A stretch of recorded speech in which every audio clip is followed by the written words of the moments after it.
Hello. Good morning, YouTube. Let's see, we should share our live stream.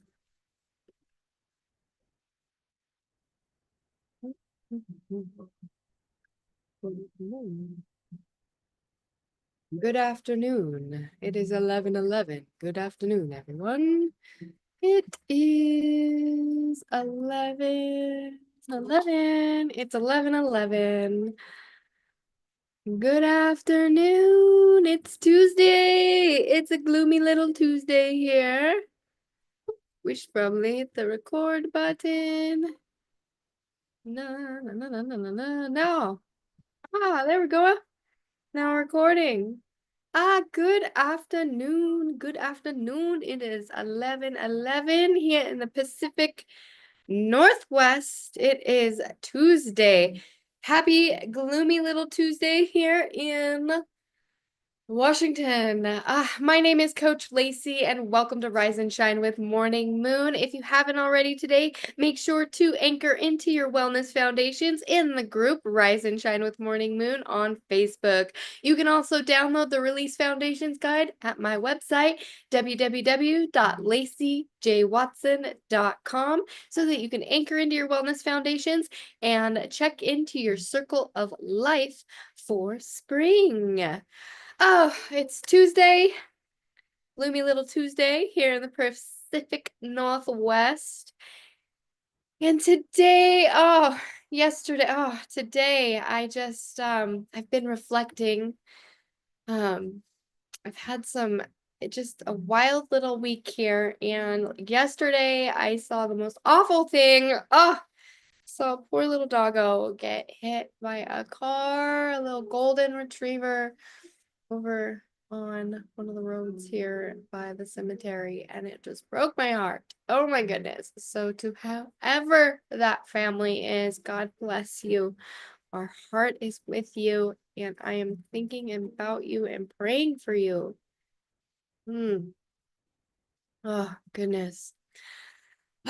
So today I I have been thinking a lot about the words that we speak and the weight of words and the power of words. This weekend, I was reminded again just how powerful words are, how one moment and one conversation and sometimes even one sentence can shift the atmosphere in a home, can shift the trajectory of life, can shift timelines and shift families and friends, moments in time. And sometimes that shift, it brings peace, and sometimes it brings a shitstorm. And sometimes it lasts for years, and other times there's forgiveness involved. And there's been times in my life where I've spoken words that have damaged, and they can damage, have a ripple effect through time. And I've been very sharp with my tongue, and it's a family trait that has been passed down through my grandmother, and it has brought shitstorms upon our family. And there has been moments where people have not forgiven each other for the words that have been spoken, and people have passed on, and words have been had weight through the grief. And I want to really reflect and talk about the power of our words and how quickly they can build, and how quickly they can even break break us. Words are weight. There's weight to words. There's power in our words and what we say in our moments. Our pain, pride, pressure, even joy usually reveals what's going on inside of us. And you know, we we have power in our words. And when we say something, we wonder sometimes if we can take that back. Have you ever said something and you instantly wish that you could just take it back? I know that I have. And I think that sometimes we underestimate how much damage that our tone and our timing and our truth delivery system, at least for me, uh, how much damage our truth delivery can do, and not just to others, but even ourselves. Because every word that we speak to ourselves, over others, over our family, over our dreams, we're planting seeds. We are planting seeds with our words. And the question is, what seeds are we planting? Are we planting seeds of peace? Are we provoking seeds of chaos? It's a lot. And are we speaking life into our home? Are we speaking life into our kids, our partner, even when things are difficult?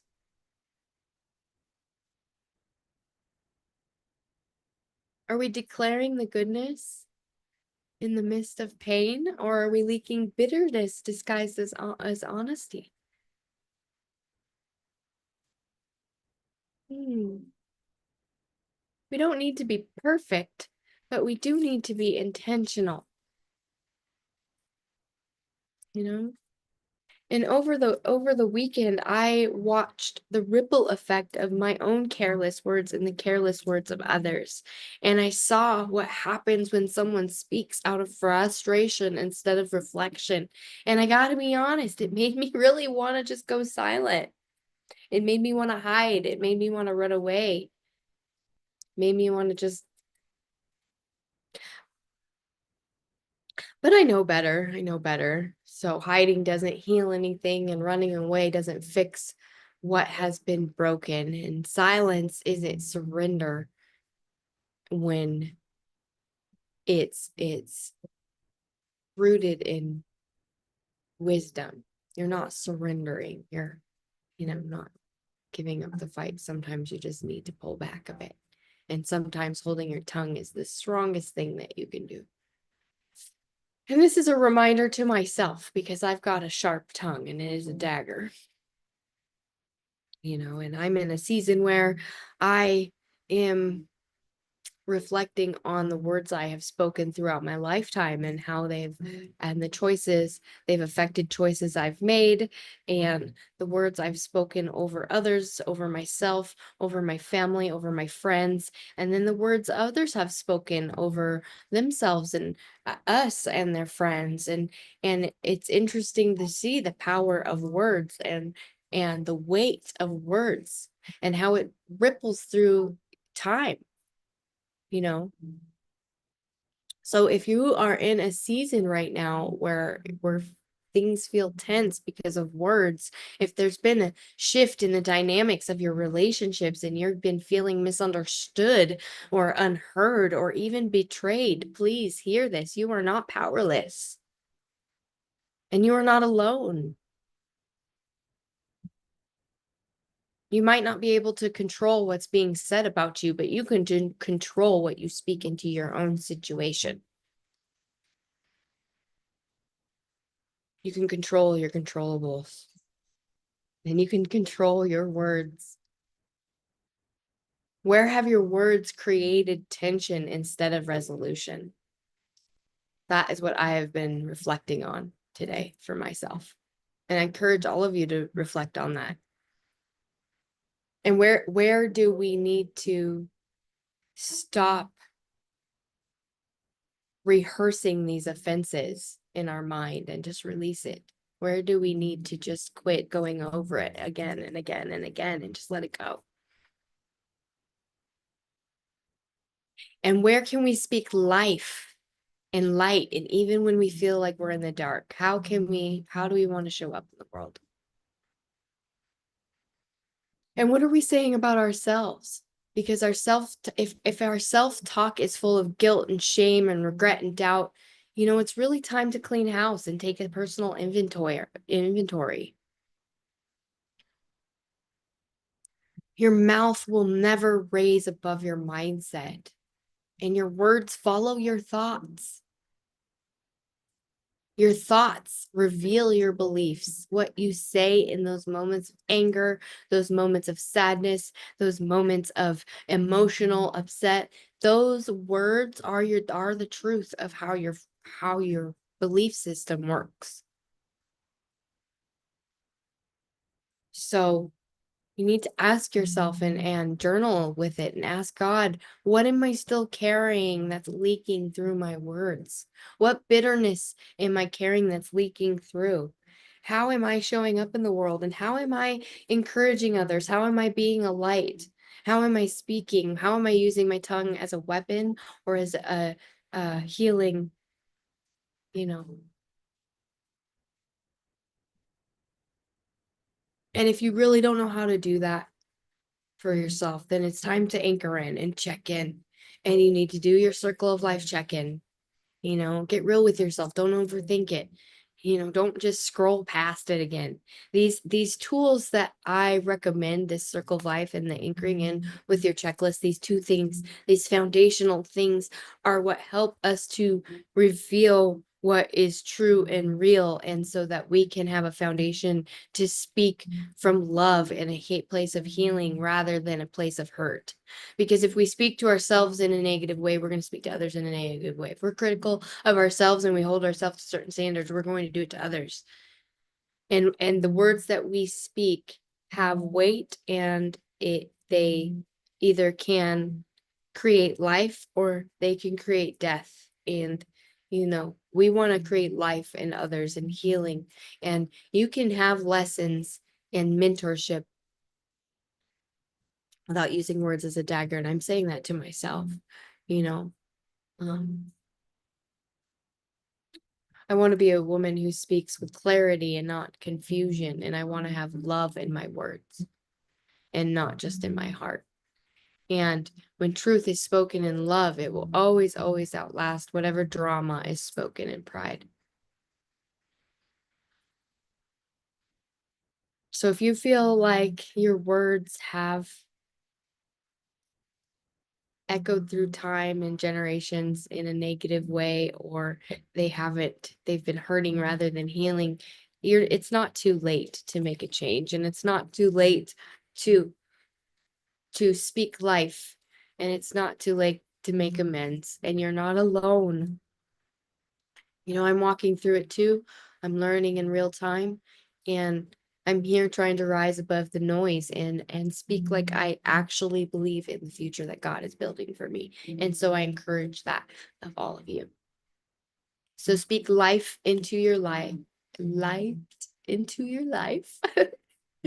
Speak light into your life and speak healing words. And it's never too late to apologize, and it's never too late to start watching what you say and just staying in your own lane, carrying your own backpack. Carry your own backpack up the mountain, and if someone's backpack is open, let them know that it's unzipped and they should zip it up. If they don't, say nothing more and keep walking with your own backpack. Don't offer to carry it, don't offer it to zip it.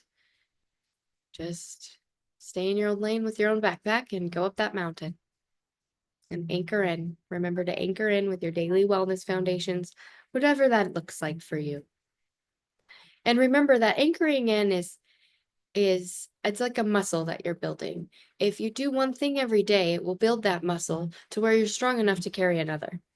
And so if you're too tired, and say you want to write a book and you have a really hard job that you're working 8 to 10 hour days, and you don't have a lot of time, and on the weekends you just want to crash out, but your heart is calling to write this book. Well, the secret is not to write the book all in the days that you have off. The secret is to write little bits every day when you're tired, after your work day, and when you're in your downtime, before you start the scroll, before you start Netflix and chill, before you do any of that. If you do the hard things when you're tired, then they won't feel so hard when you're faced with more difficulty. And so you'll be able to build that muscle, and it won't feel as big when the days come that you want to do it on your day off, So Build those muscles, anchor in one thing at a time, check in with your daily foundations checklist, and enjoy your life and speak life into your life. Speak light into your life and speak words of encouragement and love and growth. And you don't have to figure everything out today, but we do have to reflect on the things that have happened and make changes accordingly, because that is the way of life. And if we didn't have chaos, um, then we would never have the calm and we could never enjoy it. So the duality is real, and we must just anchor in to our choices and hope that the consequences of our choices bring something beautiful.